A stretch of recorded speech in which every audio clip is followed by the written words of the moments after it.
தேவனுக்கே மகிமை உண்டாவதாக. இந்த நாளிலும் நம்ம ஒவ்வொருவரையும் தேவன் பாதுகாத்து பராமரித்து வழிநடத்துவாராக. இந்த நாளிலும் நமக்கு ஆலோசனைக்காக எடுத்துக்கொண்ட பகுதி என்னன்னு பார்த்தோம் அப்படின்னா,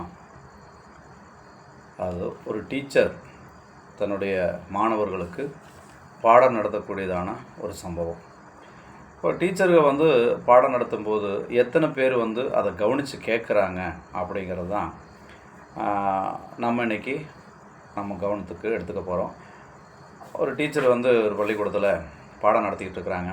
அந்த பாடம் நடத்திக்கிட்டு இருக்கும்போது அவங்க சொல்லக்கூடிய ஒரு கருத்து என்ன சொல்கிறாங்கன்னா, நான் இப்போது உங்கள் எல்லார் காதலையும் நுழையிற மாதிரி தெளிவாக நிறுத்தி நிதானமாக நான் உங்களுக்கு இந்த பாடத்தை நடத்துகிறேன், நல்லா கேளுங்க அப்படின்னு சொல்லிவிட்டு உங்கள் காதில் நுழையிற மாதிரி சொல்கிறேன், சத்தமாக சொல்கிறேன், தெளிவாக சொல்கிறேன், நிதானமாக சொல்கிறேன் அப்படின்னு சொல்லி அதெல்லாம் சொல்லிவிட்டு அவங்க பாடத்தை நடத்த ஆரம்பிச்சிட்ருக்காங்க. நான் தொடர்ந்து இந்த பாடம் போயிட்டுருக்கும்போது எல்லாருமே ரொம்ப கவனமாக கேட்டுட்ருக்காங்க. பரவாயில்ல, பசங்க ஆர்வமாக கேட்டுட்ருக்குறாங்க அப்படின்னு சொல்லிவிட்டு அந்த டீச்சர் தொடர்ந்து பாடத்தை நடத்திக்கிட்டு இருக்கிறாங்க. பாடம் நடத்தும்போது முடிகிற கண்டிஷனில் கேட்குறாங்க, நான் சொன்னது எல்லாருடைய காதலில் நுழைஞ்சுதா அப்படின்னு ஒரு கேள்வி கேட்குறாங்க. அப்போது ஒரு பையன் மட்டும் சொல்கிறான், என்னென்னு, டீச்சர் இன்னும் வால் மாத்திரம் பாக்கி இருக்குது டீச்சர் அப்படின்னு. டீச்சர் ஷாக் ஆகிட்டாங்க. அவர் ஸ்கூல் பாடம் நடத்திட்டு இருக்கிறாங்க, இவன் சொன்னது இன்னும் வால் மாத்திரம் பாக்கி இருக்குது டீச்சர் அப்படின்னு சொல்லிட்டு ஆச்சரியமாக சொல்லும்போது, என்னடா கவனிச்சுட்டு இருக்க அப்படின்னு கேட்கும்போது அவன் மேலே பார்த்துட்டு வந்திருக்கான். டீச்சர் பாடம் நடத்தும்போது கொட்டாய் வந்திருக்குது பையனுக்கு. கொட்டாய் வந்தோன்னு அப்படியே மேலே பார்த்துருக்கான். மேலே பார்க்கும்போது ஒரு எலி அந்த அந்த பையனுடைய கண்ணுக்கு தெரிஞ்சிருக்கு.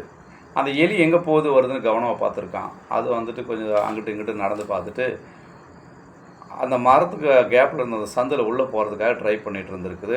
அதையும் கவனமாக பார்த்துக்கிட்டே இருந்திருக்கான். எலி முழுசாக உள்ளே போயிடுச்சு, வால் மாத்திரம் வெளியே இருந்திருக்குது. அதை பார்த்துட்டு தான் சொல்லியிருக்கான் டீச்சர், ஏன்டா நான் சொன்னதெல்லாம் காதல் நுழைஞ்சுதான்னு கேட்கும்போது, இன்னும் வால் மாத்திரம் பாக்கி இருக்குது டீச்சர் அப்படின்னா உண்மையை சொல்லிட்டான். இப்படித்தாங்க சபையில் உட்காந்துருக்கும்போது பள்ளிக்கூடத்தில் பசங்க உட்காந்து வாத்தியாரும் டீச்சரும் கத்தி கத்தி பாடம் நடத்தினாலும் கேட்காம அவங்க கவனத்தை எங்கேயோ வச்சுட்டு கேட்கக்கூடிய பிள்ளைகள் இருக்கிற மாதிரி சபையிலையும் பாஸ்டர்க பாவமாக இருக்கும். கத்தி கத்தி பேசுவாங்க, பிரசங்கம் பண்ணுவாங்க,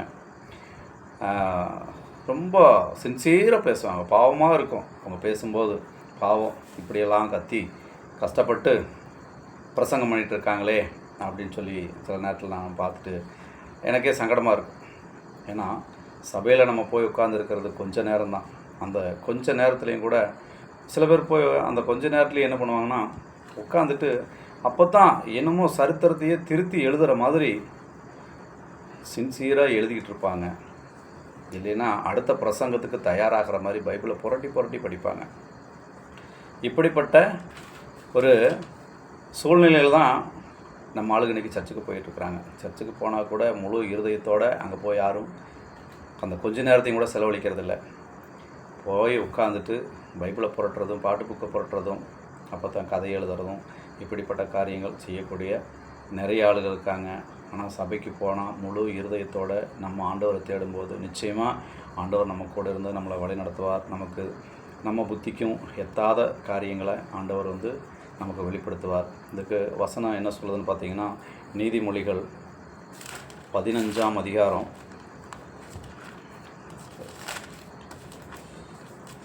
நீதிமொழிகள் 15ஆம் அதிகாரம்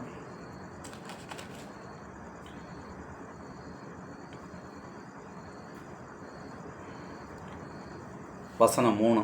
நீதிமொழிகள் 15ஆம் அதிகாரம் வசனம் 3. கர்த்தரின் கண்கள் எவ்விடத்திலும் இருந்து நல்லோரையும் தீயோரையும் நோக்கி பார்க்கிறது. நம்ம எந்த இடத்துல இருந்தாலும் ஆண்டவருடைய கண்கள் நம்மளை பார்த்துட்டு தான் இருக்குது.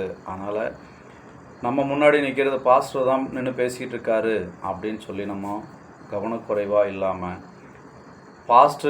பாஸ்டருடைய ரூபத்தில் அங்கே யார் பேசுகிறா, ஆண்டவர் தான் பேசுகிறாருங்கிற ஒரு பயபக்தியோடு நம்ம ஒவ்வொரு நாளும் நம்ம ஆலயத்துக்கு போகும்போது நம்ம நேரத்தை செலவழித்தா ரொம்பவே ஆசீர்வாதமாக இருக்கும். ஜெபிப்போம்.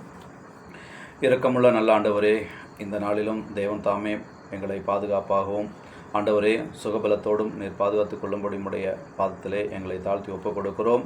எங்களுக்கு ஆண்டவரே இன்னும் மேலான அனுபவங்கள் எங்களுக்கு வரும்படியாக எங்களுடைய வாழ்நாட்கள் முழுவதும் ஆண்டவரே உம்முடைய நாமத்திற்கென்று செலவழிக்க தேவன் கிருபை பாராட்ட வேண்டுமாய் எங்களுடைய ஆவி ஆத்ம சரீரம் முழுவதும் ஆண்டவரே உம்முடைய பாதத்திலே சமர்ப்பித்து மன்றாடுகிறோம். ஜெபம் கேளும் ஜீவனுள்ள நல்ல பிதாவே, ஆமேன். மீண்டும் சந்திப்போம்.